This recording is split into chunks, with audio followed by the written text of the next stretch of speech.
गगन एक गरीब मजदूर था। मजदूरी करके ही वह अपना घर परिवार संभालता था।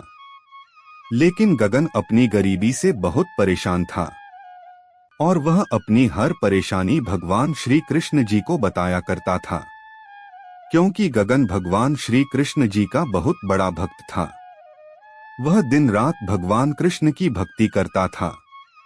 एक सुबह गगन नहा धोकर घर में ही भगवान श्री कृष्ण जी की पूजा कर रहा होता है।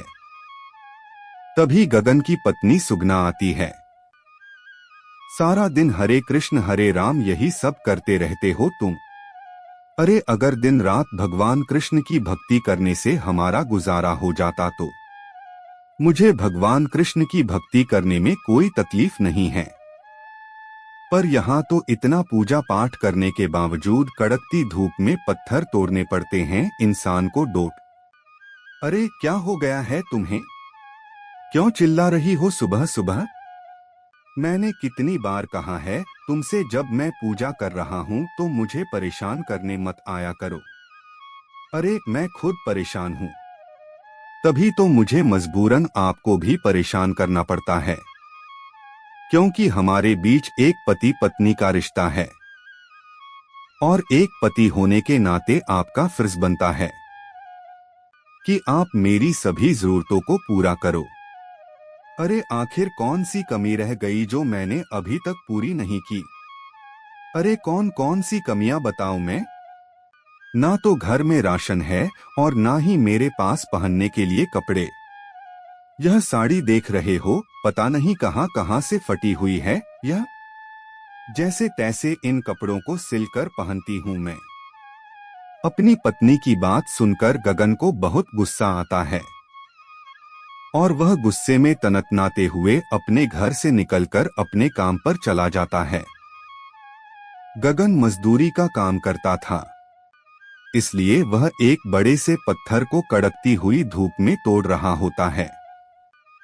तभी वहां पर गगन का मालिक आता है और मालिक गगन से कहता है, अरे गगन थोड़ा जल्दी जल्दी हाथ चला, यह कैसे मरीजों की तरह काम कर रहा है तू? अरे थोड़ा जल्दी हाथ चला, मैं तुझे धीरे धीरे हाथ चलाने के पैसे नहीं देता।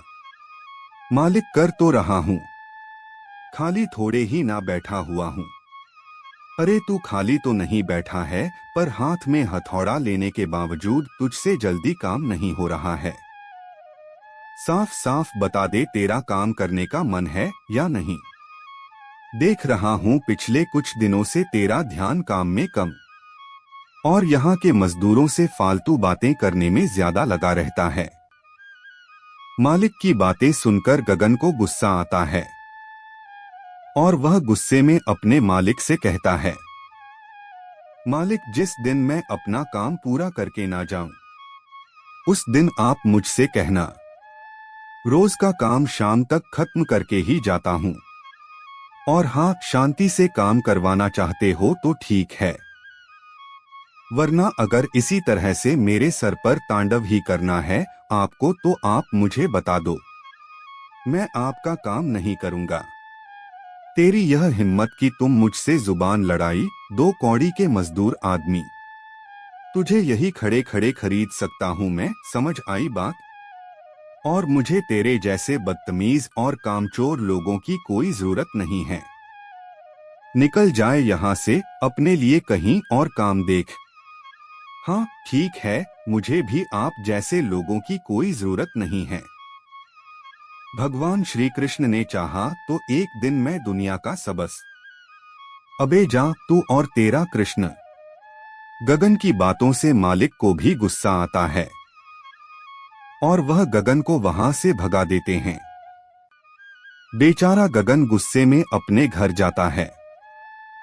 तभी उसकी पत्नी सुगना उससे कहती है, क्या बात है, इतना परेशान क्यों हो और इतनी जल्दी घर क्यों आ गए?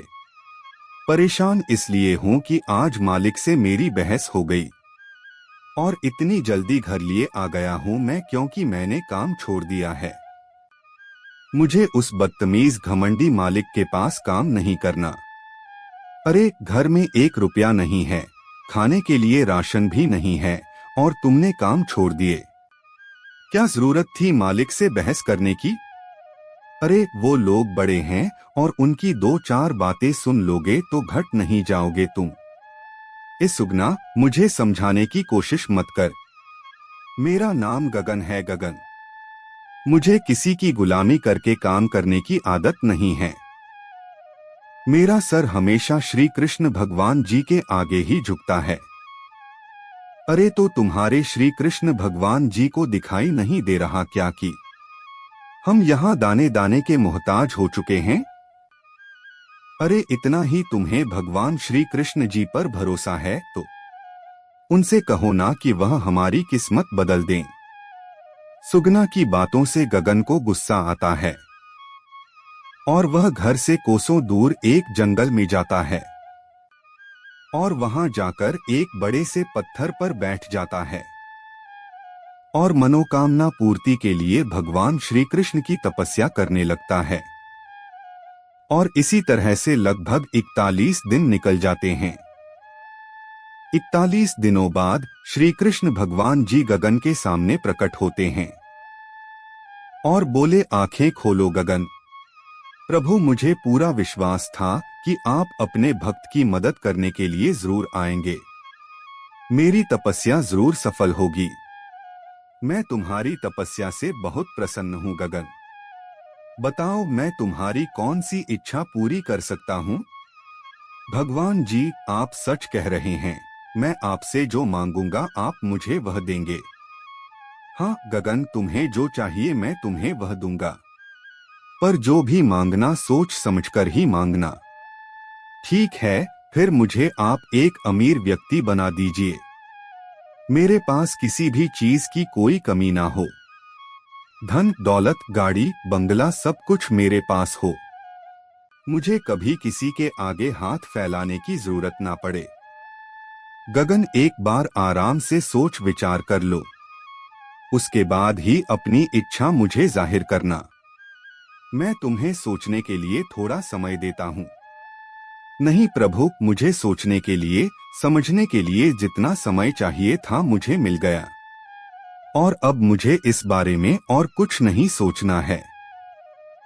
मैंने आपसे जो मांगा है आप मुझे वही दे दीजिए। भगवान कृष्ण जी गगन की इच्छा पूरी कर देते हैं और रातों रात गगन बहुत अमीर व्यक्ति बन जाता है। उसके पास अब सब कुछ था। अपने आप को रातों रात अमीर बनता देख गगन बौखला जाता है और वह खुशी से फूला नहीं समा रहा था। आपका लाख लाख शुक्र है भगवान, आपने मुझे रातों रात अमीर बना दिया। आज मैं बहुत खुश हूँ। दिल कर रहा है पूरे शहर में मिठाइयाँ बंटवाऊं। अरे मैं अमीर बन गया हूँ, अमीर। मेरे पास खूब सारे पैसे हैं। अब किसी भी चीज की कोई कमी नहीं है मेरे पास। गगन बहुत खुश था। उसे लग रहा था कि अब उसके पास सब कुछ है। गगन अपने बड़े से घर में आराम से पेट भर के खाना खाता है और फिर अपनी पत्नी के साथ सो जाता है। लेकिन गगन को रात भर नींद नहीं आ रही थी।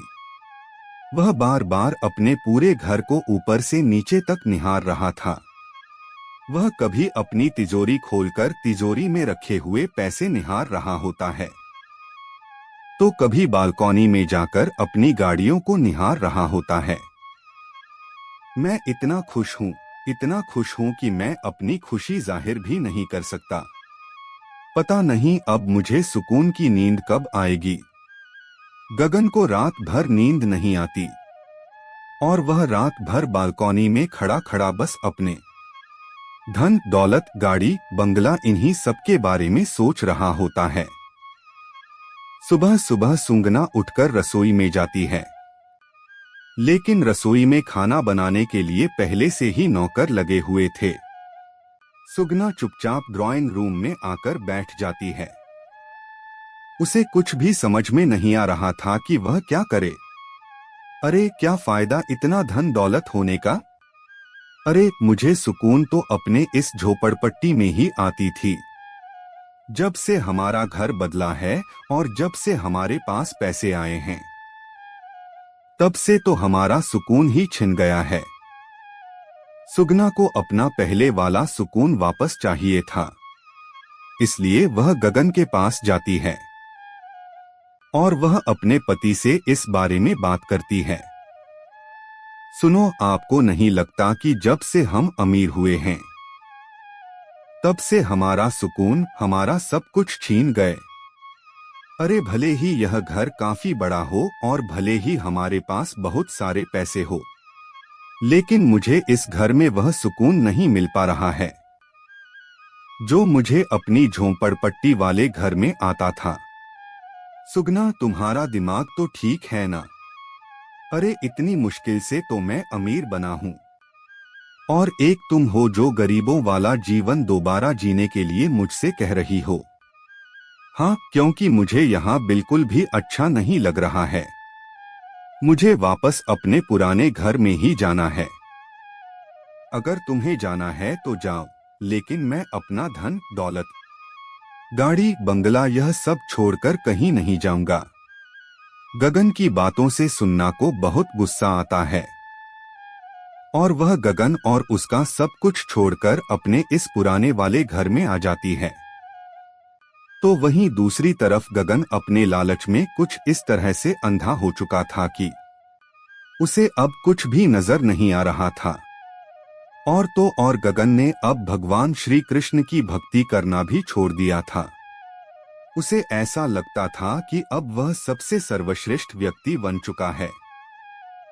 एक रात गगन अपने आप को बार बार सुलाने की कोशिश कर रहा था, लेकिन उसे नींद नहीं आ रही थी। यह क्या हो गया है मुझे? मैं कई दिनों से खुद को सुलाने की कोशिश कर रहा हूँ, लेकिन मुझे नींद नहीं आ रही है। मुझे बार बार अपनी वही पुरानी खाट नजर आ रही है, और तो और मुझे सुगना की भी बहुत याद आ रही है। क्या फायदा इतना धन दौलत होने का कि यह धन दौलत मुझे सुकून से सोने ही ना दे और मुझे मेरे परिवार से अलग कर दे। गगन को अपने किए पर बहुत पछतावा महसूस हो रहा था और वह दोबारा भगवान कृष्ण को सच्चे मन से याद करने लगता है। तभी वहां भगवान कृष्ण जी प्रकट होते हैं। भगवान कृष्ण गगन से कहते हैं, क्या हुआ गगन? भगवान जी, मुझे माफ कर दीजिए।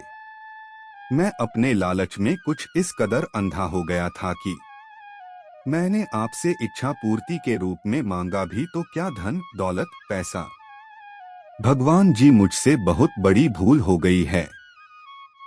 मुझे अपने इस बड़े घर में वह सुकून नहीं मिल पा रहा जो मुझे अपनी मेहनत की बनाई हुई झोपड़ी में आता था।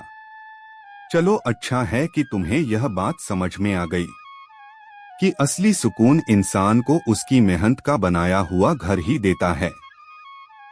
हाँ प्रभु, आप बिल्कुल ठीक कह रहे हैं। मैं अपने लालच में इस तरह से अंधा हो गया था कि मुझे कुछ भी समझ में नहीं आ रहा था, पर आज मुझे अपने किए पर बहुत पछतावा महसूस हो रहा है। इस धन दौलत पैसे के चक्कर में सुगना भी मुझसे नाराज हो गई है।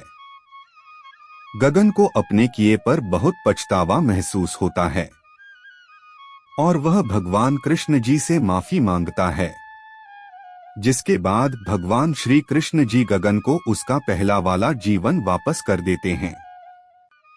गगन फिर से अपने उसे छोटे से घर में आकर मेहनत करते हुए अपने जीवन में हंसी खुशी रहने लगता है। वीडियो में लास्ट तक बने रहने के लिए आपको बहुत बहुत धन्यवाद।